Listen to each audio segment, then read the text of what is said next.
Okay, no intro. I need all the people pleasers, the recovering people pleasers, and the ex people pleasers. Come to the front of the class, please, to the front of the class. Okay, first, what I'm going to read is I asked ChatGPT for an 8th grade definition of what a people pleaser is, okay? And this is what Chat had to say. A people pleaser is someone who tries really hard to make everyone happy, even if it means ignoring their own needs or feelings.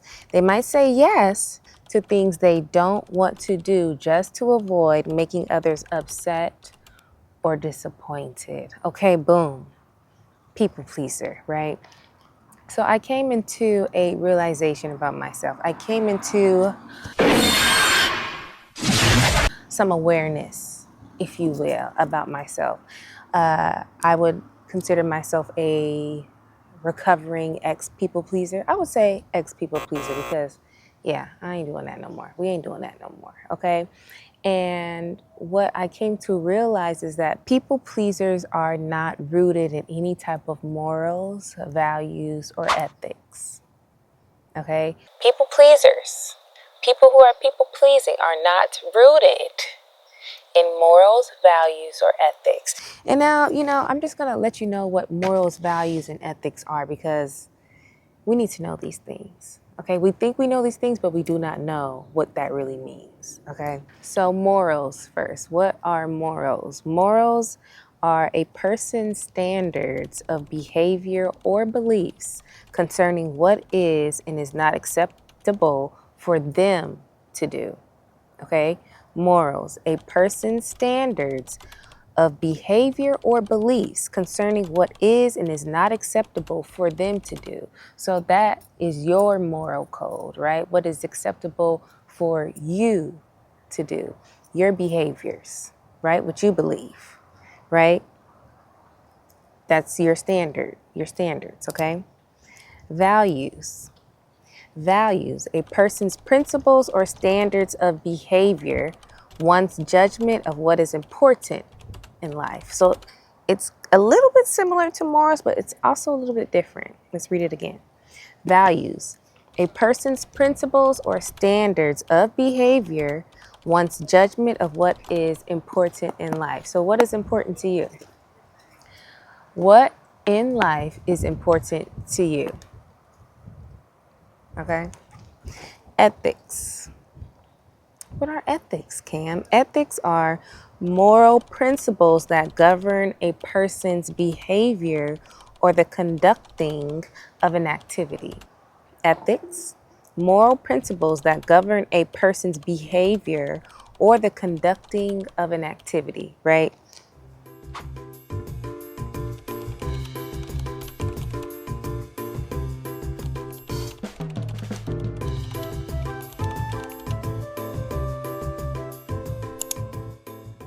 I think that when you have a certain moral code, you desire to have people with a similar moral code as you, similar values as you, right? When we think about people who are in healthy relationships, I feel like they have these type of conversations in the beginning, like, what do you value? What are some of your morals? What are some of your non-negotiables type thing, right? So what I came to realize is that as I was people pleasing, I did not have an understanding of what my morals, values, and ethics were. I did not have that written down. I didn't really have that in my mind. So therefore, I was always okay when people were, just kind of taking advantage of me, which I would allow because I was wanting to please them, right? And versus someone who is more rooted in their values, morals, and ethics, they're more likely to say, actually, no, I'm not going to stand for this. This is not a part of my morals. This is not something that I value. So I'm out, right? Because I think that when you're a people pleaser, you mostly are not wanting to rock the boat. You don't want to make people upset. You don't want to disappoint them, right? There's like a subconscious feeling in the back of your head of not wanting to be rejected by somebody, right? And you're not wanting them to be mad at you or upset at you. I know that was a big thing for me, like, oh, I don't want this person to be upset or mad at me, you know? And I think another big one is like apologizing a lot. Like when you're always just so apologetic about things, you know, to people. I feel like that is a sign of people pleasing as well, because you're not able to kind of just stand in your truth of like, you know what, I'm not going to be able to do this. And that's it, right? Or even if maybe you're not able to make, you know, someone's birthday party or somewhere they invited you to, right? Instead of you overly apologizing, like, oh my gosh, I'm so sorry, I'm not gonna be able to make it. Oh my gosh, you know, like, and over explaining yourself. I think overly apologizing and overly explaining yourself are like go hand in hand. Because to me, you don't need to do all of that. Why are you doing all that? I used to do that, like, because you want the person to like understand and to once again not be upset or mad at you. It really boils down to that. Now though, I think that I've definitely come to a place where I don't over explain if I'm not able to go somewhere, or I simply don't want to go anywhere. I'm not over explaining. I'm just kind of just say, hey, I'm not going to be able to make it, da da da. And you just keep it there. And I feel like the people who get it, they're not going to be upset or mad or whatever. There shouldn't even be that, ooh, this makes a reflection.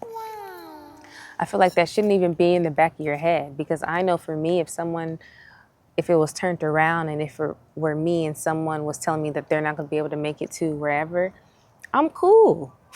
Like, stuff happens. Like, I'm the friend that's like, hey, if you're not trying to go, like, it's no pressure. Like, if you need to chill and relax and you don't feel like it anymore, I get it. Like, we're people, we're humans. That's what happens, you know? Another thing that I learned about people pleasers is that people pleasers are quick to agree even when they don't really agree, right? So they have a harder time recognizing what is what's how they feel. They have a harder time like really even expressing how they really truly feel. So ultimately what that's saying as a people pleaser is that you're not honest. You're not an honest person. You're not authentically being yourself, because you're constantly like kind of like walking on eggshells, right? Because you don't want to upset another person. You don't want to, you know, have a different opinion from another person. It's like you're not in your own mind. Okay? You're not allowing yourself to truly come out.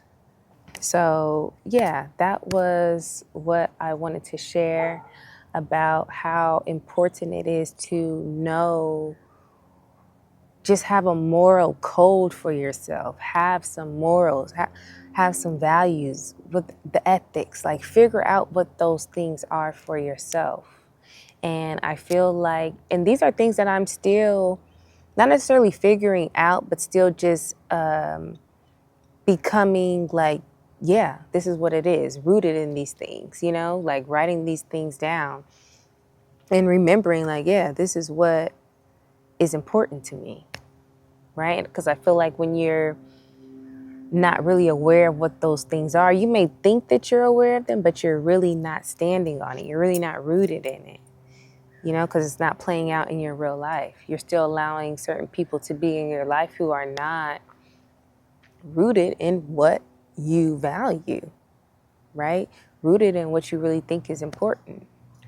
So, yeah, I think it's important to know what those things are. And when you know what those things are, I feel like you're able to see people more clearly. You're able to see yourself more clearly. You're able to really move and be authentically yourself, right? Without the fear of, you know, someone not liking you, or without the fear of someone being upset with you or mad at you, or without the fear of, like, is this relationship going to work out?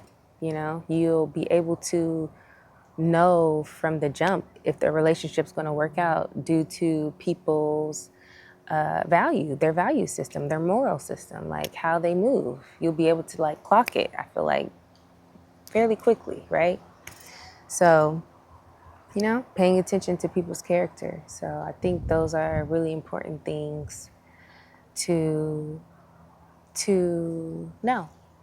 So yeah, that's what I wanted to share today because like I said, I came into awareness like, wow, that's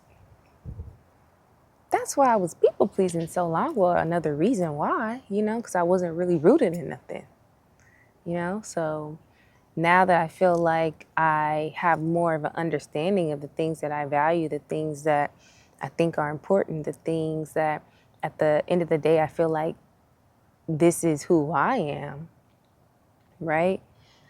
I'm just like, I can't go for anything else. I'm not going to go for anything less. I'm not going to go for anything that is causing me to kind of just look at you like, or just treat me any type of way. You know what I'm saying? Or be disrespectful, or, you know, just be someone who's not considerate, not kind, you know? Like these are little things that go into the, you know, moral code, you know? So someone who's not transparent and honest. A people pleaser is not transparent and honest, you know? So, yeah.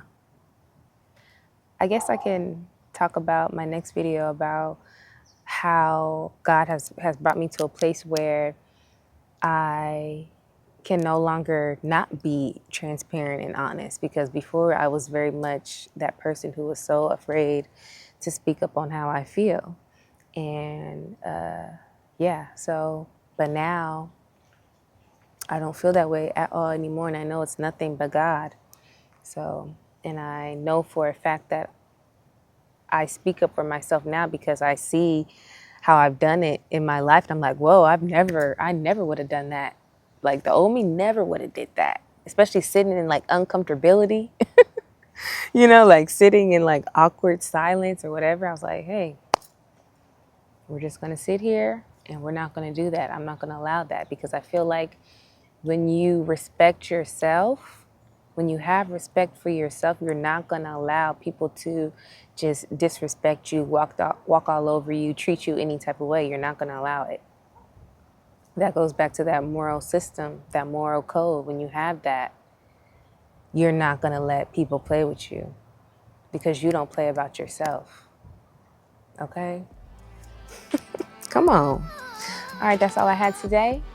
And I'll see you on the next video.